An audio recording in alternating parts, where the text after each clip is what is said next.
যেখানে আমাদের চেয়ারম্যান মহোদয় থাকে সেই দিন আমরা পরিপক্ত একটা কমিটি এখানে ফুলফিল করব। ঠিক আছে, এটা আপনাদের কাছে প্রত্যাশা।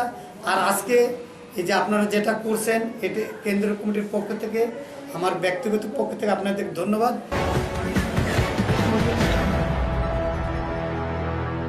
এই সংস্থা সম্পর্কে আমাদের যারা এখানে কর্মী আছেন তাদের উদ্দেশ্যে কিছু বক্তব্য রাখবেন, সংক্ষিপ্ত আকারে কিছু বক্তব্য রাখবেন। ধন্যবাদ আমার সহকর্মী। আসলে মানবাধিকার সারা পৃথিবীর, এটা আমাদের বাংলাদেশের কোনো সংগঠন না, এটা হলো জাতিসংঘের একটা সংগঠন। জাতিসংঘ চিন্তা ভাবনা করলো যে সারা পৃথিবীতে এই মানবাধিকার যদি ঠিক করতে পারি তাহলে আমরা জাতি হিসেবে অনেক কিছু আগে যেতে পারবো। এরই পরিকল্পনায় আস্তে আস্তে এই যে বাংলাদেশে আমরা শুরু করছি, এরকম বিশ্বের প্রত্যেকটা দেশে মানবাধিকার সংস্থা আছে, প্রত্যেকটা। তার ভিতরে যারা যারা সংখ্য, আমাদের সরকারের একটা আছে, সরকারি মানবাধিকার আছে, আশোক ফাউন্ডেশন একটা আছে, তারপরে আমরা 3 নম্বরে অবস্থান করতেছি আমাদের কার্যক্রমে। আমরা সারা বাংলাদেশে 3 নম্বর। আমাদের ঢাকা বিভাগীয় কমিটি, আমরা গত সপ্তাহে ঢাকা বিভাগীয় কমিটিটা রেডি করে দিয়ে আসলাম। আমাদের কুষ্টিয়ার বেল্টের মধ্যে আমাদের আলমডাঙ্গা, চুয়াডাঙ্গা কিন্তু অনেক আগে গেছে। তারপরে গত সপ্তাহে আপনারা জানেন যে পাবনা ঈশ্বরদী চেয়ারম্যান মহোদয় নিজে থাকে, সেগুলো ত্রাণ সামগ্রী বিতরণ সব অনুষ্ঠান করে গেছে। হ্যাঁ, তারপরে আজকে নড়াইলে কিছু জায়গায় দিচ্ছে উনি। তা আমি এরই পরিপ্রেক্ষিতে আমি আবার আমার কুষ্টিয়াতে আমার একটা অফিস আছে, সেটা হচ্ছে কাস্টম মোড়ে। আর আমার ওই সংগঠন, আরেকটা সংগঠন আছে যেটা আপনার নাম বলে চিনবেন, RMP ওয়েলফেয়ার সোসাইটি। বাংলাদেশের যত পল্লী চিকিৎসক ডাক্তার আছে, গ্রাম ডাক্তার যা আছে, ওটার আবার কেন্দ্রীয় মহাসচিব দায়িত্ব পালন করি। সঙ্গে মানবাধিকারের জন্মলগ্ন থেকেই আসি ভাইস চেয়ারম্যান হিসাবে।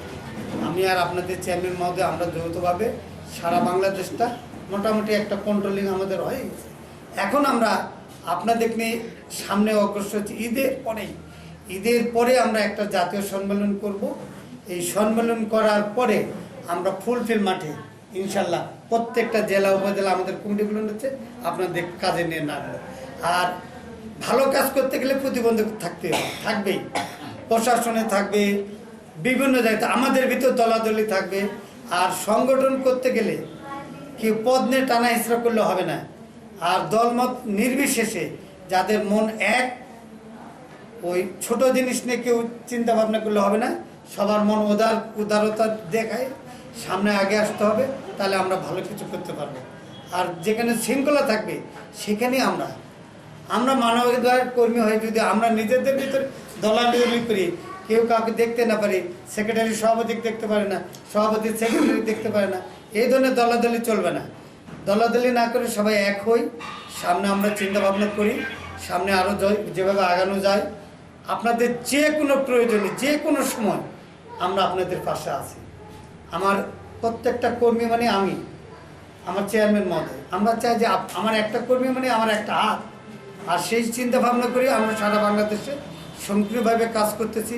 প্রশাসন সহ, এই যে বললাম না যে প্রশাসন এখন আগের যে প্রশাসন ছিল নাই, এখন আমাদের প্রশাসনটা, বর্তমান প্রশাসন দেখেন, আপনি যে কোনো কাজ নিয়ে যাবেন সক্রিয়ভাবে আপনি সহায়তা পাবেন। পুলিশ থেকে শুরু করে সব, আমরা তো ডিসি থেকে এসপিতে আমার সহসভাপতি মহোদয় তো উনি সব। এটা যদি আর একটু আগে আমি এই ঘটনার যদি আমি কালকে জানতে পারতাম, তা আজকে আমরা এখানে না, আর একটা স্পেস ছিল, সেখানে এসপি মহোদয় সহ আমরা বসতে পারতাম। তো যাক, আল্লাহ যা করে মঙ্গলের জন্য করে। আশা রাখতেছি যে আমরা ঈদ পরবর্তী একটা ছোট অনুষ্ঠান করব, আমাদের সকল এই জেলা কর্মী সহ আমরা সেখানে এসপি মহোদয়, এডিসি মহোদয়, আমরা ওখানে ডাকে আমরা একটা ছোট ফুল দিয়ে হলেও সম্বোধনা দেব। সেদিন আপনাদের চেয়ারম্যান মহোদয়কে আমি রাখবো। হ্যাঁ, এবং ঈদের পরেই 20 তারিখের ভিতরে আমরা এটা করবো। ঈদ পরবর্তী ছোট করে আপনার জন্য সবাই, এখন আমি ঈদের পরে আমি সহ লাগিয়ে এটা অনুষ্ঠানটা করে দেবো, যেখানে আমাদের চেয়ারম্যান মহোদয় থাকে সেই দিন আমরা পরিপক্ত একটা কমিটি এখানে ফুলফিল করব। ঠিক আছে, এটা আপনাদের কাছে প্রত্যাশা। আর আজকে এই যে আপনারা যেটা করছেন, এটা কেন্দ্রীয় কমিটির পক্ষ থেকে, আমার ব্যক্তিগত পক্ষ থেকে আপনাদের ধন্যবাদ এবং কৃতজ্ঞতা জানাচ্ছি যে এত শর্ট টাইমের ভিতরেও আপনারা মানুষের জন্য কিছু করতে পারছেন। এটাই বিশাল পাওয়া। এটা কয়জন করে? আপনারা যেটা করছেন এই জন্য আপনাদের কেন্দ্র কমিটির পক্ষ থেকে ধন্যবাদ জানাচ্ছি। মানবাধিকার করতে গেলে মানুষের মনটা সবার আগে হতে হবে। এই যে রোজার দিন নিজে না খেয়ে আসে সময় দিয়ে মানুষের জন্য যতটুকু পারেন, এটাই বিশাল পাওয়া। আর এই পাওয়া কি সামনে আরও যাতে আমরা আরও বিস্তর করতে পারি, অল্প থেকে আর বড় ধরনের কিছু করতে পারি, এই প্রত্যাশা রাখতেছি।